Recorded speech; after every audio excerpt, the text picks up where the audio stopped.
I'm Grace, and Rebecca. and welcome to our channel. Welcome.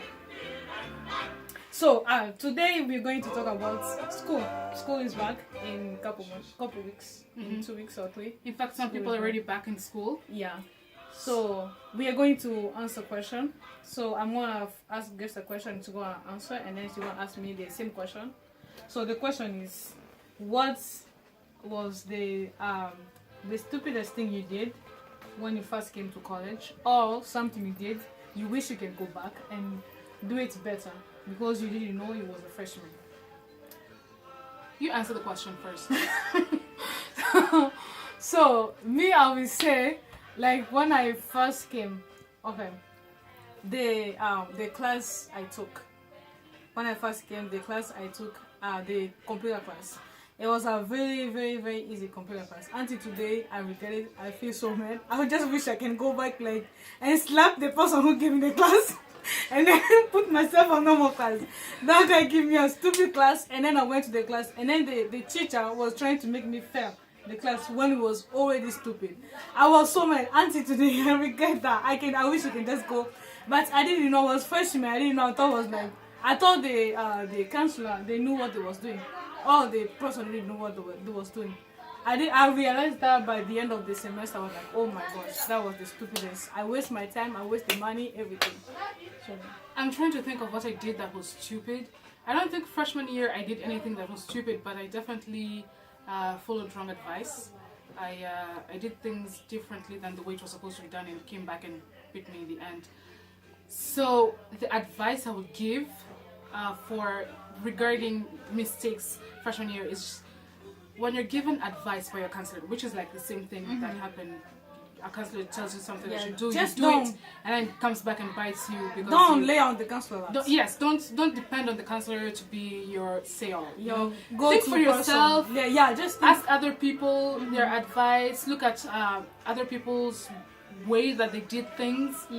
Don't just listen to what the counselor says and then that's it for you. So that's my advice, because this counselor. Oh yeah, I have another one. I have another one. Like when I first came to college, I had a class, and then I went to buy a book. The person who was selling the book, they told me that you don't need to buy. I took this class before. You don't need to buy this book because the teacher, we're gonna provide it to you online. I didn't believe them. I was like straight into college.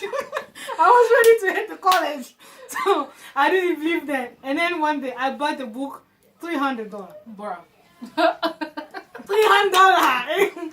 And then I went to class, and then like in the beginning of the class, the teacher was like, "Hey, here's the book online." I was really like, oh my gosh, I wish I did listen to the person. I wish I did listen to the person who told me that, because that was really stupid. I regret the $300. Like, oh my gosh. Yeah, so the advice for that, I think you should just, before you buy the book, just watch around. Take at least, even the class starts today, take at least 2 weeks or 1 week just to know what else you can do to get a book without spending so much money. This is what I always say. When you go to college and you have to buy books, don't buy it before you get into class. The first day when you get to class, this is what I always do. You go to the front of the class, you stand up. Well, if you're early, if you're not if you're late. Even if you're late, you come in, right? And usually the door is at the front of the class. You stand there and you look at people in the eye, right? Whoever makes eye contact with you and smiles, that's your friend. is your friend. Make friends with that person, because most likely that person already bought the book. Ask for the book. Photocopy the first few weeks that you need, put it maybe in PDF form so that you can access it any way that you can. Do anything that you can, everything that you can to get a free book before you buy a book. Cheaper book. Because sometimes you don't even use the books, and this book sometimes goes up to $700, $300. Oh my gosh. So just be wise about this book stuff. Yeah. I think there are many ways. Sometimes you can even find the PDF form of the book online for free. So just search for the book. Search first before you make a decision. Don't be that freshman. Don't be that freshman. Don't be like me. I really big bag. All the books in your bag because you're so ready. Buy the book later. I was so mad until today. And then I went back to set the book, and they gave me, especially the 15 cents. I was so mad. I'm like, I bought this book for $300 and they gave me 15 cents. I was about to slap the person with the book.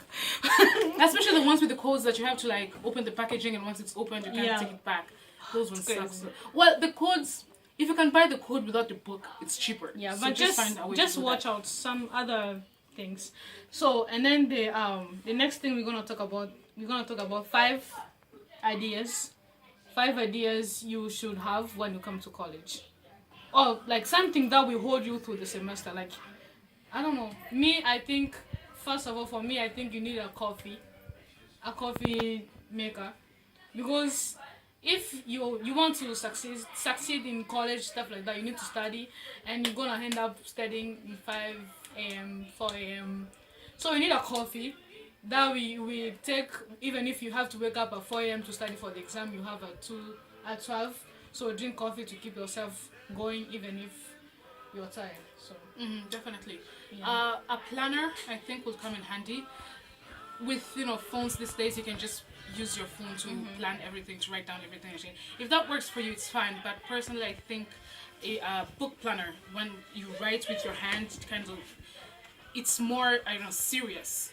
If you can get a planner and write down everything that you need to get done, it's going to be easier. Like homeworks that you need to get done, right? Appointments that you have. When you have to go and speak to a professor, you write it down. Things I do. Yeah, I think that's a good idea, because me, all that's extra stuff. Yeah, I mean, if you're that kind of person, you need something to remind you. I think it's a good idea. But to me, I don't know. For some reason, that doesn't work for me. But the books. I tried in the beginning of semester, but it didn't go well. I even lost my notes. You didn't love it enough. Everything grows with love. You just have to keep it next to you. Yeah, And just if you're serious about it, then it works. But if it doesn't work for you, it doesn't work for you. yeah.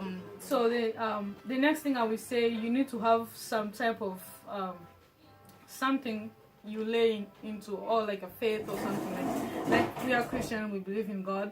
When stuff are going hard, you have to have something, like someone to talk to, like a God. You can talk to God, like even if there's homework, there's this do, there's so much going on in your head, you can go and talk to God. Because sometimes when you say out loud what you have in what you're feeling inside, it helps you relieve, like feel lighter. I don't know. Yeah, and according to the different schools that you have, they have different resources. There are counselors who help you with your problems. You go speak to them, and they counsel you. There are, pastors. Yeah, I go to a Christian school, so there are, pastors that you can speak to, and all that. Yeah, even if you talk to yourself, I mean, put the camera in front of you, just tell yourself stuff to keep yourself going. Because I feel like you need, sometimes you have so much going on, you're like, oh my gosh, this is going on, but if you have someone to tell to, me, I always talk to God. I'm like, God, this is going on, this is going on. By the time I'm done, even if I'm not seeing him there, I just feel like he heard me, and I feel like I can keep going, Yeah, just don't internalize stuff and keep it, festering, and things go out of hand. So definitely talk to someone about things, no matter how small you think it is.